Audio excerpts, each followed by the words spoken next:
You're listening to Following On with me, Neil Manthorp, along with former England fast bowler Steve Harmison for the usual busy show. England ended their ODI series against South Africa with a scarcely believable 342-run win, the heaviest of all time in all ODIs, but ultimately lost the series 2-1.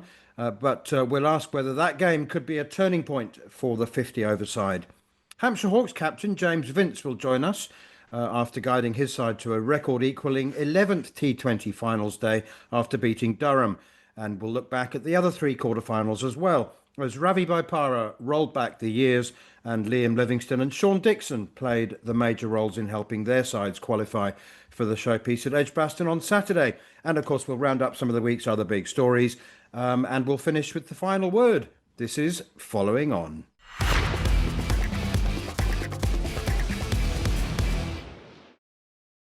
Well, Harmy, England were humiliated in the first game by South Africa, but they paid it back with interest, didn't they? With an astonishing performance, 414 on the board, and then bowling South Africa out for 72. Truly astonishing performance. And, it's really interesting as well because South Africa went 2-0 up against Australia and then lost by a record margin of 276 runs. So they're not very good at these dead rubber situations. But I said at the time that the size of the consolation, the size of the victory was a significant consolation for Australia. They put 431 on the board for two.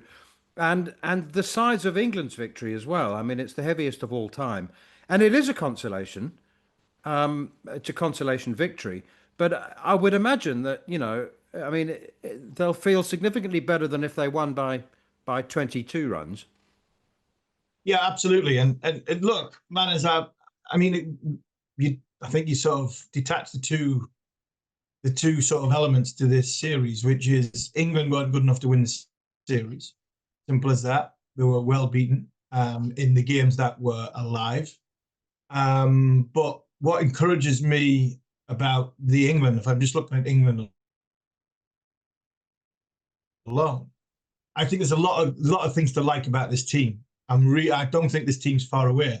When we set off the back of the first game and England got belted, and you're going, oh, same old England 50 overs, and we're not playing enough cricket this, and we're not playing enough cricket, 50 over cricket that, and meaningful games this and meaningful games that. Players have just come off the back of the 100. I look at where England have come from in 50 over cricket over the course of the last 2 years to what I'm starting to see evolve, and I'm actually quite encouraged. I think there's some exciting young players in there. There's some really, really talented, explosive components at key areas at the top and at the middle. We are one player short, I think, massively, and we haven't got it in our squad. And I don't even think we've got it in our T20 squad. I don't think Sam Curran's the one, and that's that sort of bowling all-rounder to bat at number 7, or 3 absolute gun bankers of bowling 10 overs at the because of the bits and pieces cricketers we've got. But I think all in all, I'm quite happy where this England side are evolving too, because I think when you look at the side that's gone in the Butler era and the World Cup debacles, I can see light at the end of this tunnel with this team. I really can, even though we were well beaten. We were well beaten in the first game. We looked as though we were devoid of ideas in that first game. But I think coming off the back of the 100, being thrown together, I can give them a little bit of leeway.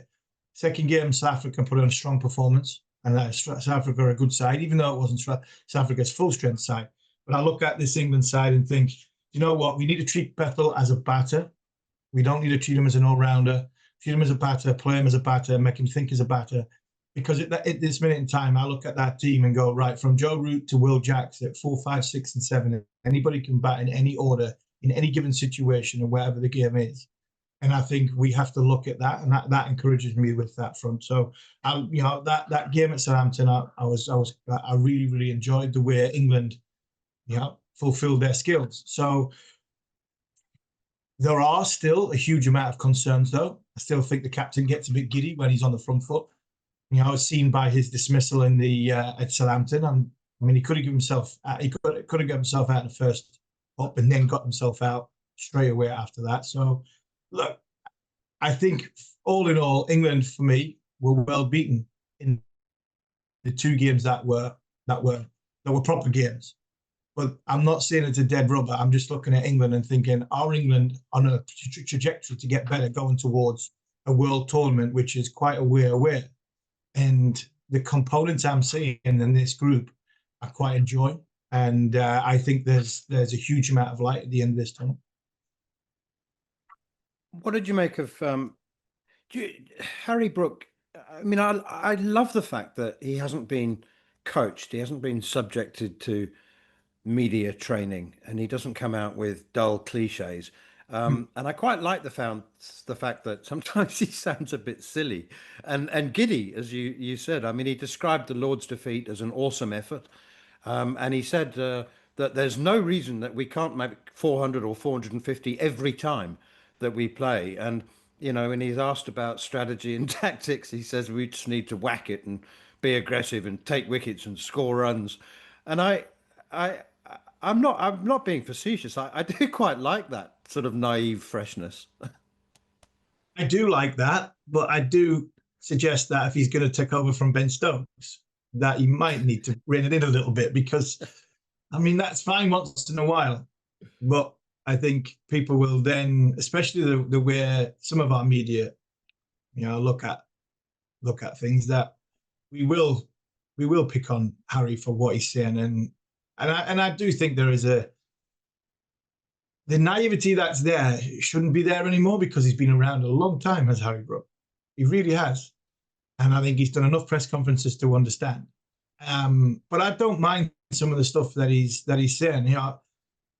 I used to hear that when you get criticised as a player for not saying anything in the media.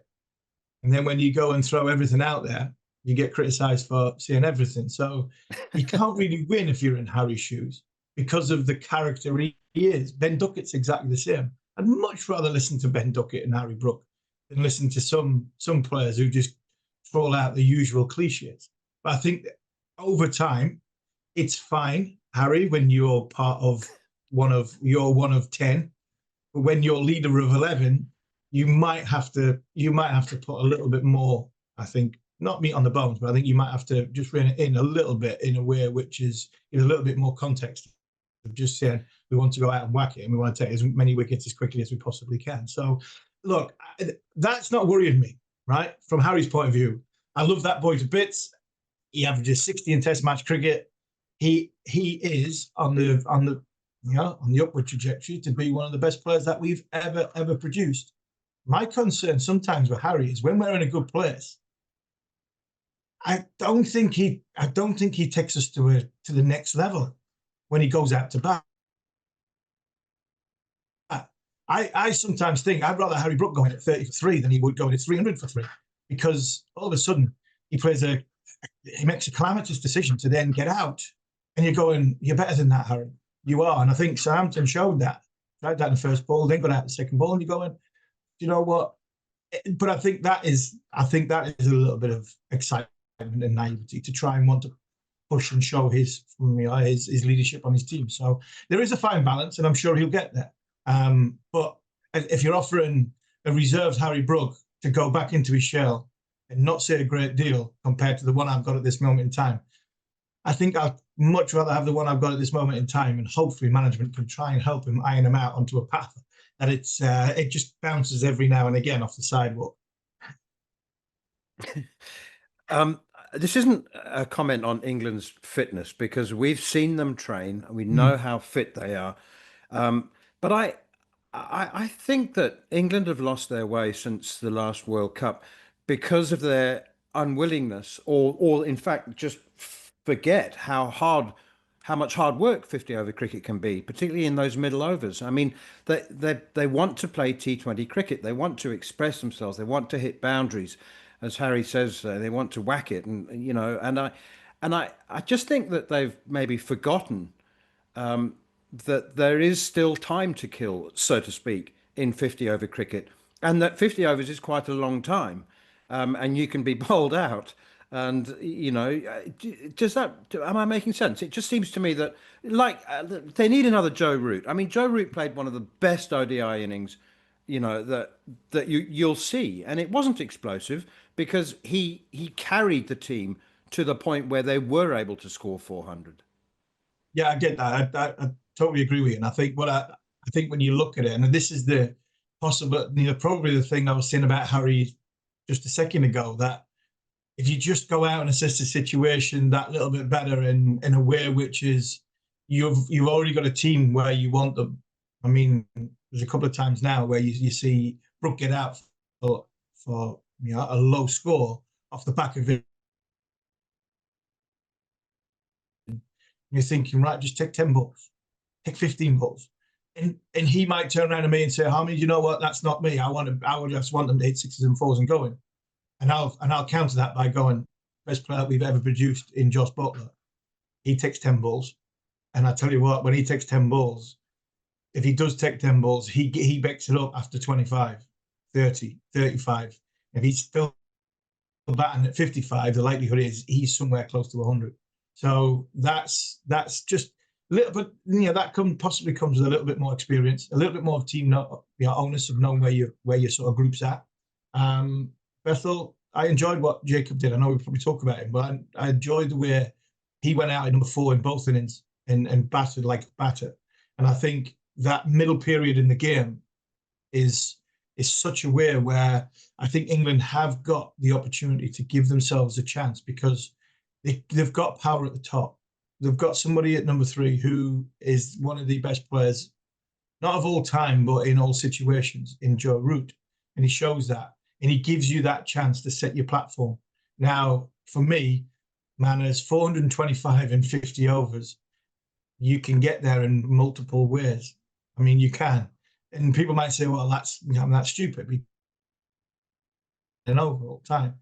No, you can have a quiet period in the middle where you do take a bit of responsibility on respecting the bowler that's actually bowling well at the time, and then waiting for the guy who's going to come back on later on, who you've already got his number, who you can then smash. And I think that as a batting unit, I think that's possibly what we're lacking a little bit. But when I look back at it, and you say right at the very start, I look at this group and go, the light at the end of the tunnel is there's some very, very exciting talent here who I think are replacing the ones who probably got a bit older in that 2003 World Cup time. And I think if we get that third seamer who can bowl 10 overs, or that all-rounder who can bowl seam, we have got a great chance of propelling this group into what would be the top echelons, as opposed to fighting at number 6, 7, and 8 in the ICC World Rankings.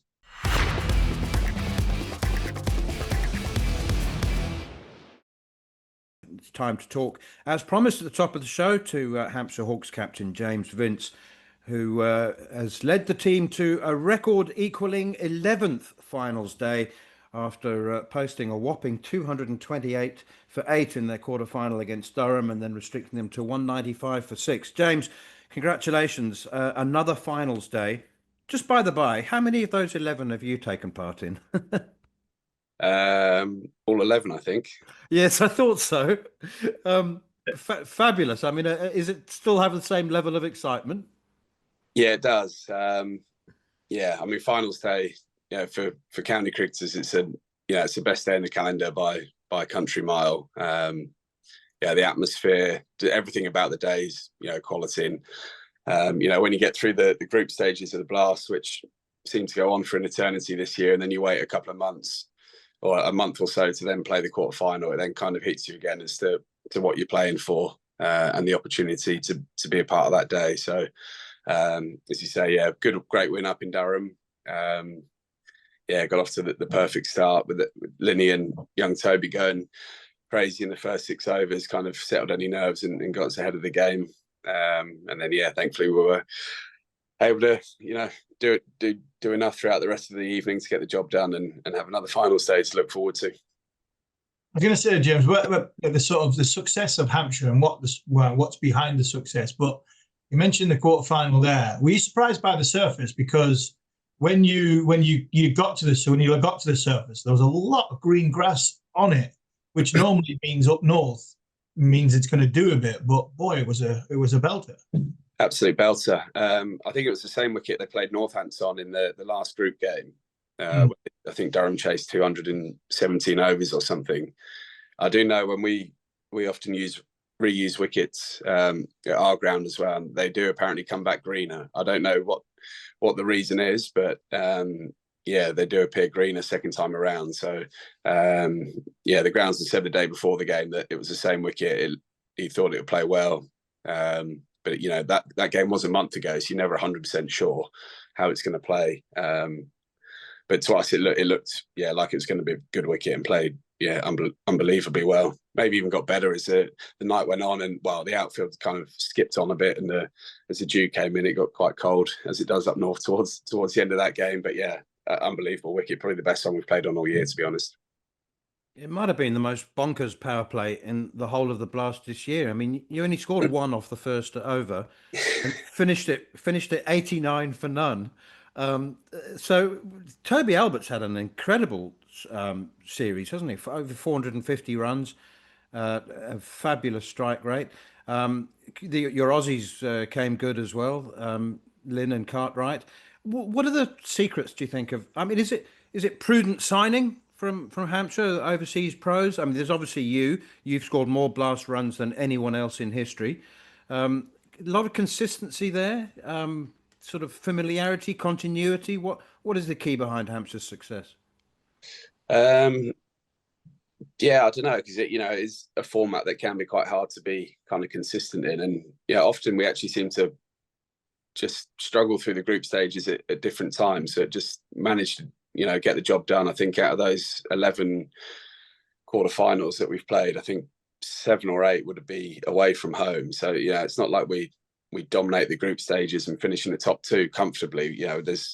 I think that maybe that helps us in quarterfinals. I think the team's got a great kind of will to win. Our coach Adi mentioned it the other day. I heard him speak about the will to win and the the fight within the team. The fact that we've played in a number of those quarterfinals, I guess, probably helps. And as you say, the recruitment.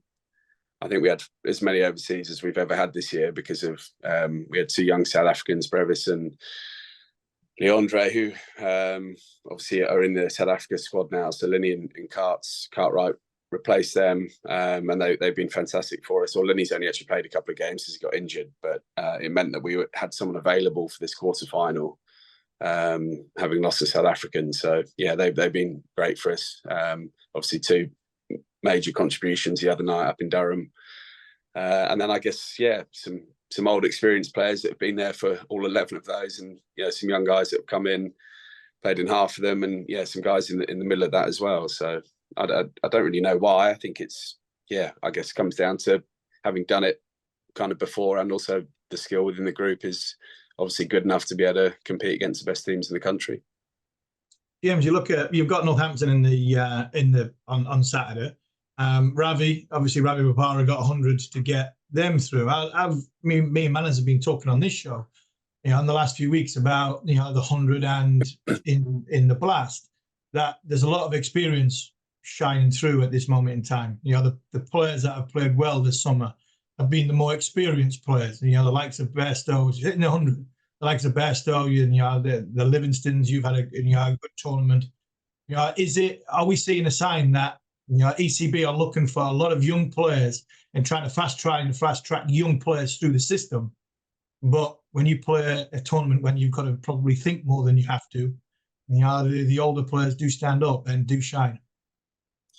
Yeah, I think with England, I guess they've kind of had their core group of players, and then I guess they're always trying to introduce players at a young age that they feel have got the potential to go on and be those older players in the team, to try and I guess give them some exposure to playing at that level, and I guess fast track them, get them used to playing international cricket and that sort of stuff. But as you say, people like Livy, he's in unbelievable form at the minute.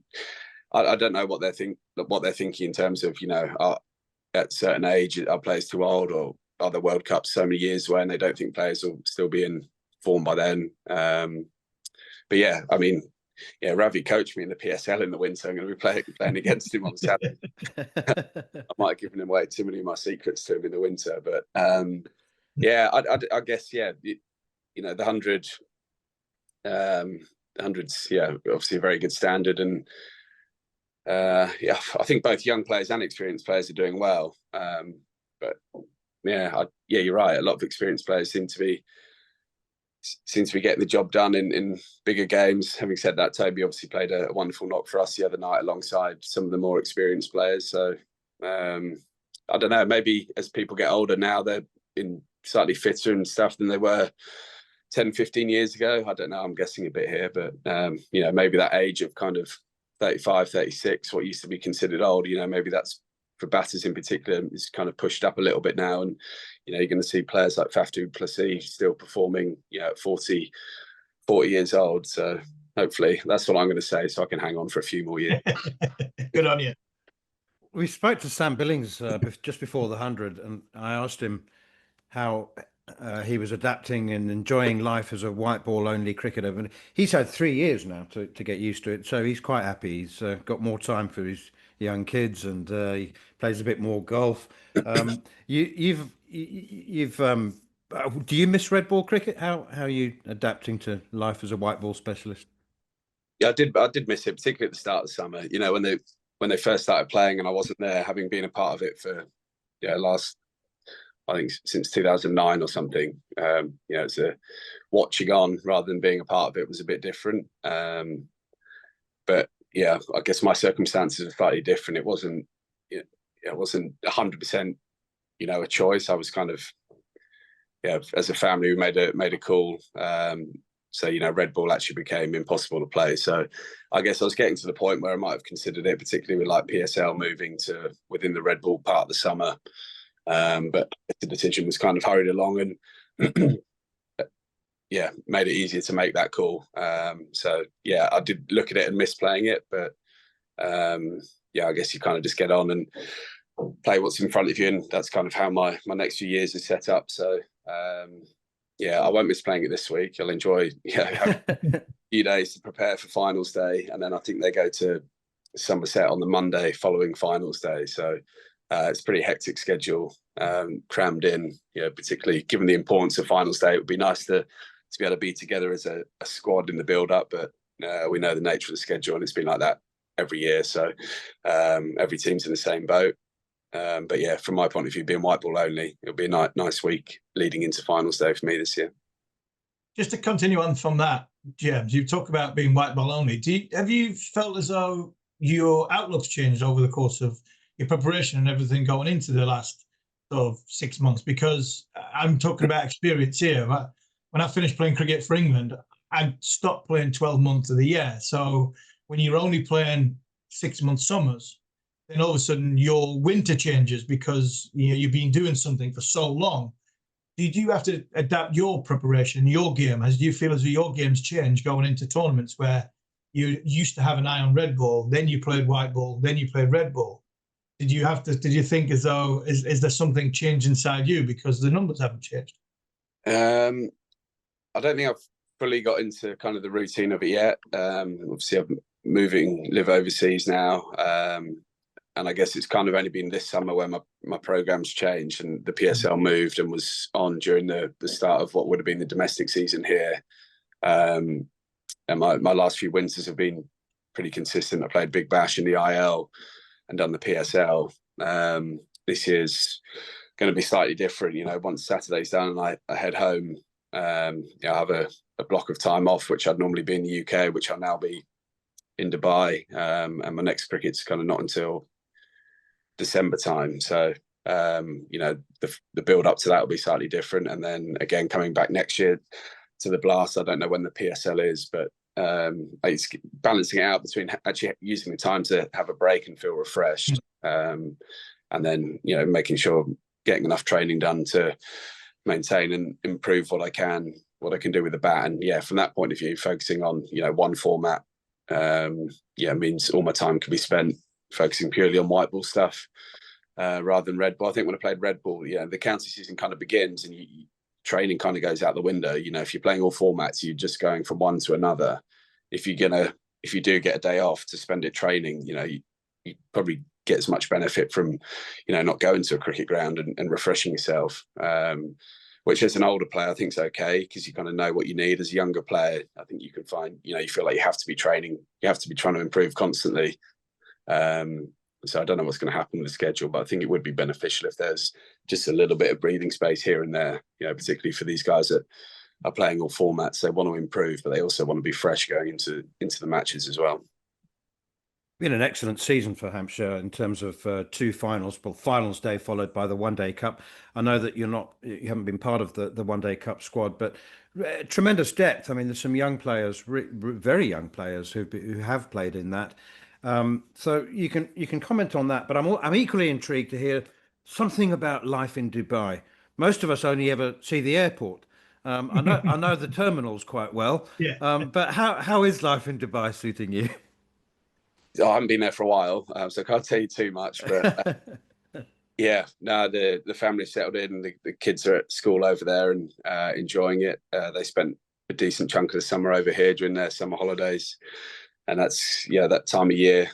July, August is extremely hot over there, so it kind of works well that they're able to come back here and catch up with some friends and family and get away from the extreme heat. And then they went back probably about a month ago now and got ready for the start of their new school. I've only lived in the house, took a while to go through and everything. So I've only spent about 10 nights in the house that we live in. So I'm looking forward to getting back there and, post finals day and spending some time getting used to the area, trying to make some new friends, play some golf. But it's different. But the reason was for the family as much as anything, and they seem to have settled in well and are enjoying it over there. So I don't like to predict what's going to happen in the future, given 12, 24 months ago I wouldn't have anticipated living there. But for now they've settled in well. It's good. As I say, I'm looking forward to getting to know it a bit better in the coming months, really, in the build up to December. The one tour I did in Dubai was this time of year, and I joined a jogging club which gathered at 7:30 in the morning and ran through one of the malls because it was air conditioned.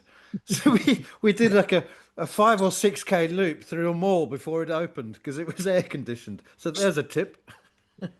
Yeah, the temperatures aren't actually, when you get sort of beyond September, the evenings and stuff, it's not too bad. I think we've just gone through the worst part of the heat, but be nice to get some winter sun.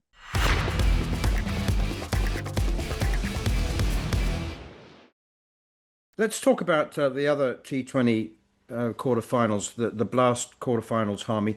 By the by, for what it's worth, and it's probably worth nothing, I think the Blast is the best T20 tournament in the world. I think the format, I think it's hard work. You play a lot of games, obviously, so therefore you have your revenue generation. But the format, quarterfinals, and qualifying for finals day, which has become such a showpiece of the season, is a win in itself. And I absolutely love the tournament, and I think that fans do as well. So we need to talk about Ravi Bopara. What an absolutely brilliant 14 over match. Some people said it shouldn't have taken place, by the way. They said conditions really weren't fit. But if it had been postponed or abandoned, then people would have complained about that as well. But seriously, what a fabulous... He's 40 years old. He's played in every single season of the Blast. And he looked like he was 20 again, not 40. He did. It was brilliant to see Ravi. I mean, he's such a great player. I mean, really was. I mean, when he first got into the England team, I was still in there, and he's got a great outlook in life.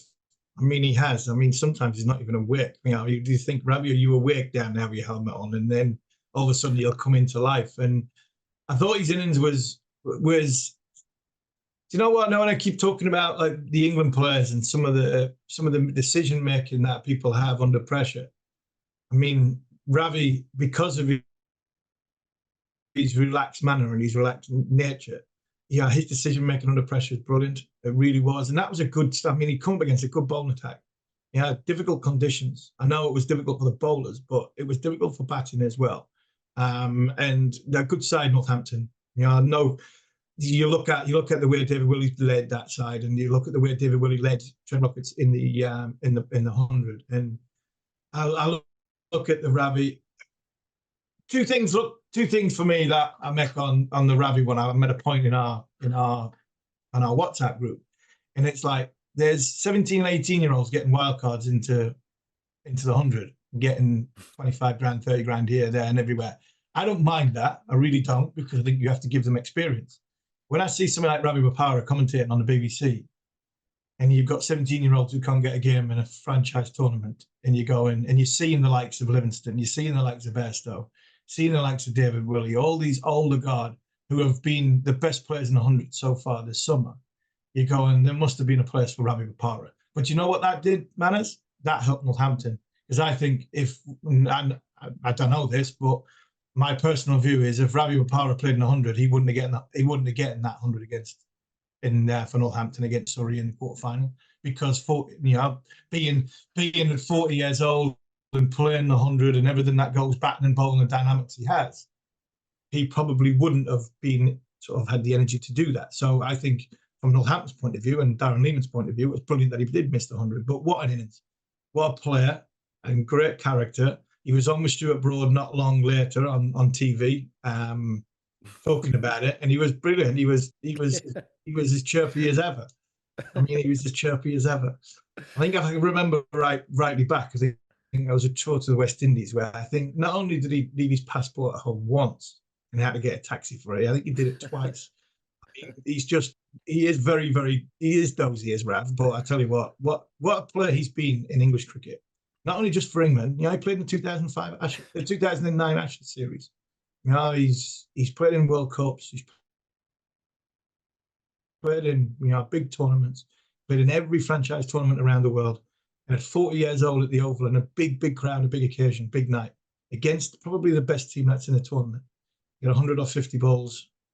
He's made for finals day, and I mean it has been. I think from the white ball format in domestic cricket this summer, it's been the old guard that have stood up. It really has. The ones that have been discarded from England, and the ones that are probably finished a long time ago for England, are the ones that really have shown and shone light. Because unless Rob Key, Brendan McCullum, Ben Stokes, and this current regime are having total disregard for first-class cricket, and they're picking young players to go through the pathway, I think sometimes you have a look at that pathway and you go, right, if you dip them into this experience that's in county cricket, then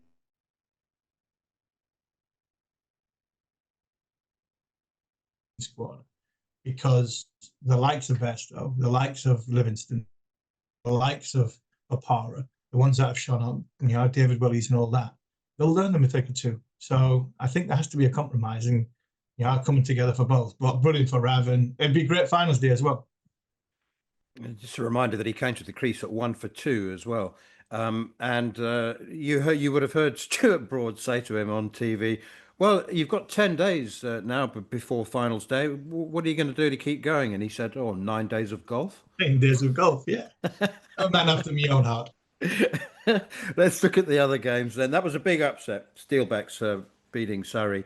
A couple of other extraordinary innings. Sean Dixon, I'm totally fascinated by his career. I mean, when he goes big, he goes enormous. He's going to get triple hundreds in first-class cricket, but very inconsistent. But his 71 off 26 balls saw Somerset overcome the Warwickshire Bears 191 for 6 with a ball to spare.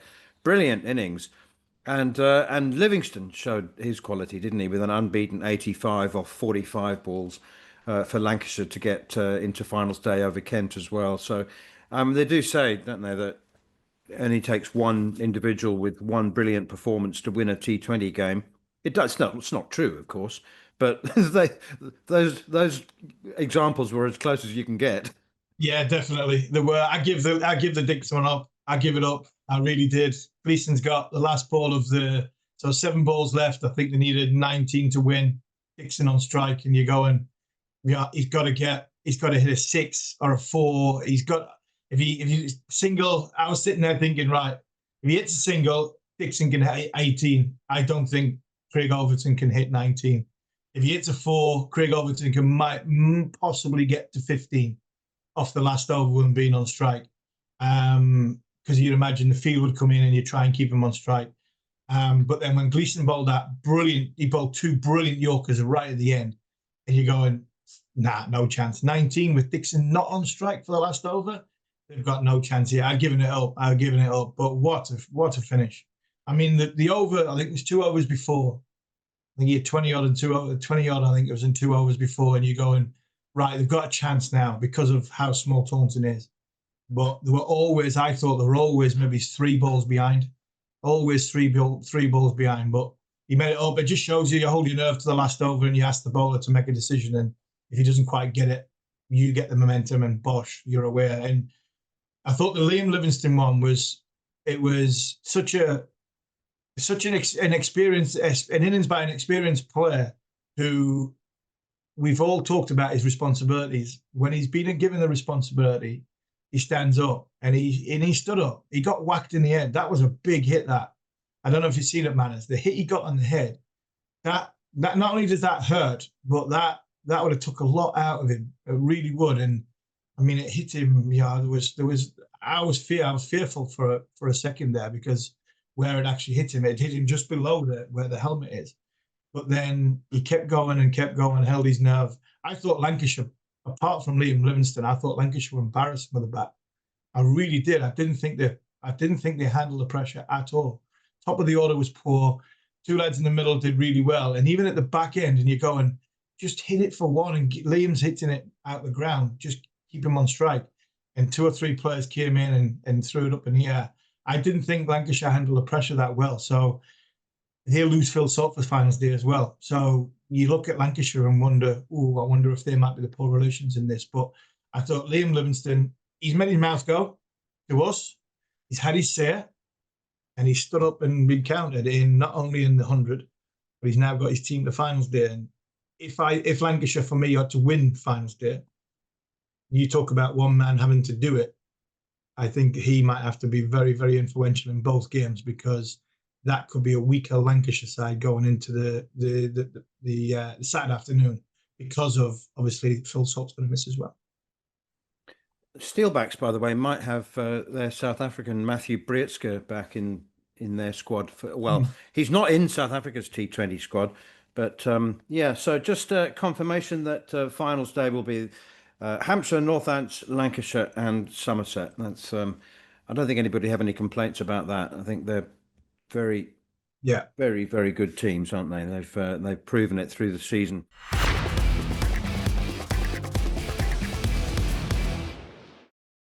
Right, on to any other news, Harmy. But before we talk about the news on the rest of the world, from the rest of the world, let's just talk about the England T20 squad. We mentioned last week, didn't we, well, actually, no, I mentioned with John Norman following on after the first two IDIs that Ben Duckett looked absolutely spent. You know, I mean, I could see on television his eyes looked glazed over. He was in desperate need of a rest, and evidently that view was shared by those whose opinions matter. And Duckett is now being rested from the T20 squad. But more interestingly, Sam Curran is back. Did that require some pride swallowing from the hierarchy? They've frozen him out for a year. Yeah, I think pride swallowing, possibly. I think want him to know. We don't know what conversations are going on behind closed doors. I think you have to keep doors open, because you don't know where you're going to be from a team selection point of view, and with the amount of cricket that England have coming up. I would never close the door on someone like Sam Curran or Liam Livingstone. I think I'd have sat them both down and said, right, you made your point, right? You want to play franchise cricket. You've gone around the world and you've done that, right? Is there an element of selfishness where they've looked at how much money they can make in these franchise tournaments and prioritize that over England? And I think I'd have sat them down and gone, right, you've had a year, you've done great, but we feel as though you can represent England and add value to this group. Now you have to do it our way. You can't just go off and play, and you can't throw your toys when we tell you you're not going. You're on a contract. We think you're one of the best 15 players in our T20 squads. Do you want to be involved on our terms? Not in our terms, but in our terms. If you do, we'll start integrating you back in. If you don't, then we'll just not pick you. Simple as that. We'll keep you where you're going. You can keep going play the 100. You can keep going playing MLC. You can keep going playing IPL and all that. You will get to play the IPL because everybody plays the IPL. For the rest of the time, you play for England because this is what you need you to do. And I would wonder if somebody said that to Sam. Do you want, you're a year experienced down the line, do you want to be part of this group or do you not? And I'd hope Sam would say yes, but it would have to be on England's terms. And that, for me, I would hopefully an adult in the room would have a conversation with him. Because I think in T20 cricket, I think he's important. I don't think he's important in 50-over cricket, but I think he's important in T20 cricket. And I think Liam Livingstone is as well. So I like the Sam Curran coming back in. Totally agree, Ben Duckett. He needed a rest. I was surprised he was in that T20 squad in the first place. Jordan Cox needs to come into there. 100% agree with that one. I think that is a no-brainer at all. I think he needs to sample international cricket because he could be a broken finger away being thrust into an Ashes series. He really could. Whether they go with Ollie Pope, if something happened to Jamie Smith, or Jordan Cox. But I think Jordan Cox needs to play international cricket as much as we possibly can over the course of the next few weeks to make sure that he understands what it's like to walk out in front of a bigger crowd, international environment, because he's going to be for me. He goes as a backup wicketkeeper into an Ashes squad, and that's really, really tough. So from that point of view, I just wonder if Curran has been sat down and talked about where do you see the next 12, 18, 2 years that your roadmap is. And if it is, I just want to play franchise cricket, there's the door. See you later. I'm not bothered about picking it because I really don't care. It's about England. If you want to be part of this, you are on our terms. And if you do, we'll bring you back. I would like to think that conversation was had, whether it was or not. The way Keezy talked about Liam Livingstone to Nasser and others, not sure that would have been the way the conversation went, but that's where the conversation would have went if it was me. Yeah, word has it that 2 years ago, when Sam Curran was the most expensive purchase ever in the IPL, he was on 150,000, preposterous money, $150,000 a game or something, and England players were recalled before the finals. And word has it that Sam asked the question, is it possible for me to come back a couple of days later? And I don't think that went down very well. And I think that that may have given him a bit of a reputation. But do you know what? If I was on $150,000 a game, I might have asked for an extra 24 hours as well. But let's move on to Matt Potts, who's been sent back to Durham to play in the county championship. Is that to help them avoid relegation, or is that looking ahead to the Ashes? Also, Ollie Stone, that's an interesting point on the similar subject. Ollie Stone joining Middlesex on loan for the last 2 championship games. Is that also to see if he can squeeze in to the Ashes squad? I think it is. I think you're 100% right, man. I think the Matt Potts one's a frustrating thing for me. Potsy's a little bit like one or two of the other ones, the likes of Jacob Bethell and the like, where because you've got such big series on the horizon, i.e. India and the one-day series and everything else, and you've got multi-format players, you want them to be around because just in case you get an injury, you don't want them flogged in, playing a 4-day game, going into possibly an injury and going into an Indian test series. So I think I always find it's a fine balance from a selector's point of view on how you look after these players. It culminates with Matt Potts hardly playing any cricket for Durham this year or at all, and Jacob Bethell going into the one-day series, having faced 350 balls in professional cricket this year. These are unfortunately the negatives you have with these type of players.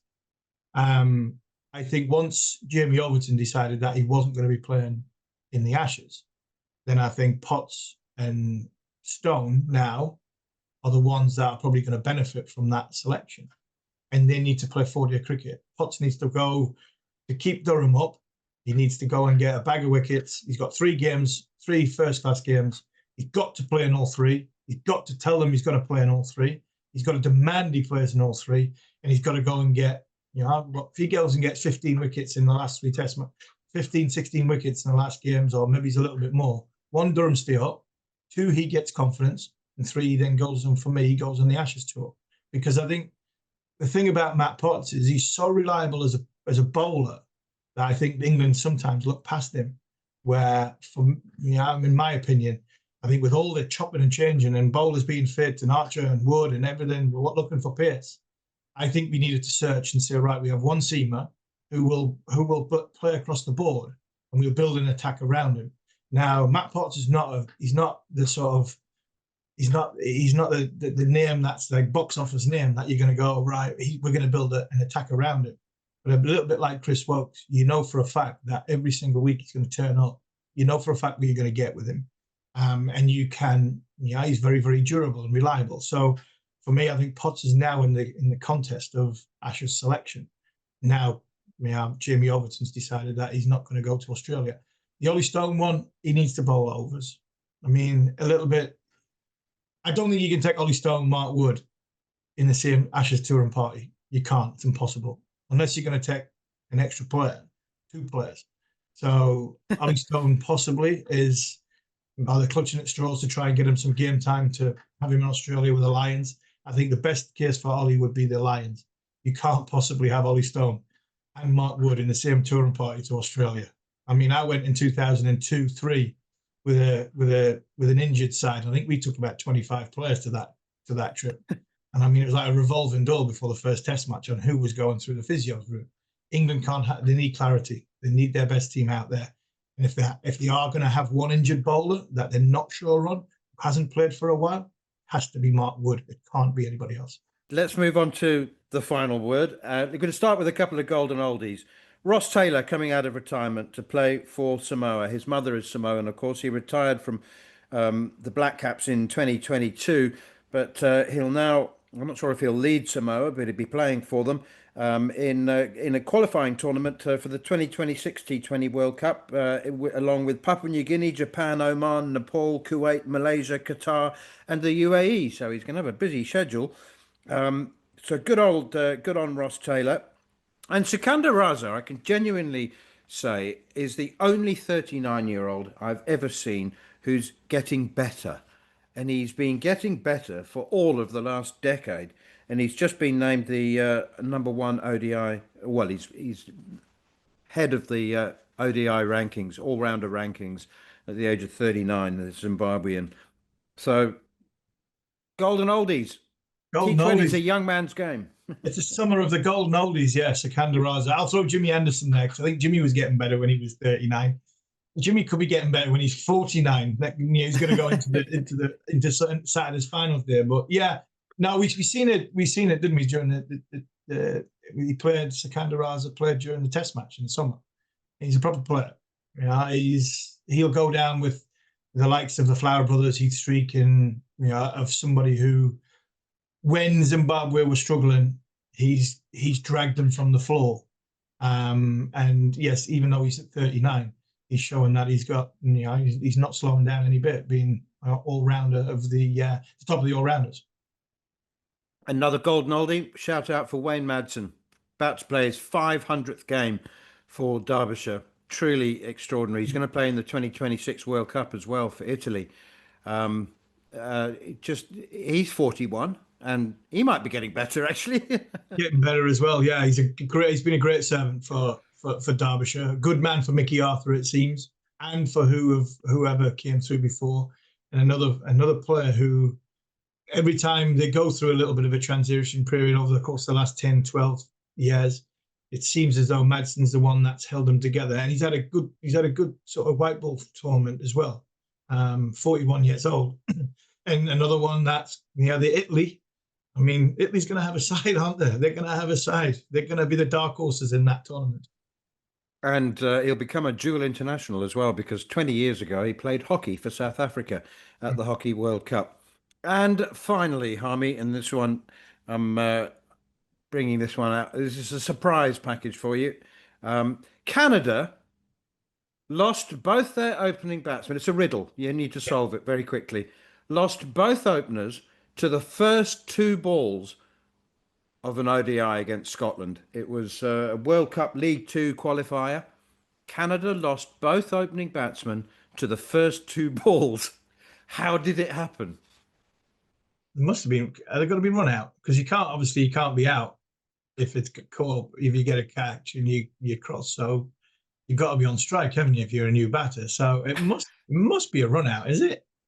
Is it a run? It's the first time it's ever happened in international cricket. You're quite right. Ali Nadeem was caught by Mark Watt at slip off Brad Curry, the first ball, and Pargat Singh has walked in at number 3 and driven one crisply back to Curry, who has deflected it onto the stumps of the non-striker. And Yuvraj Samra was run out without facing a ball. Both openers back in the hutch in the first 2 balls. Oh, shocker.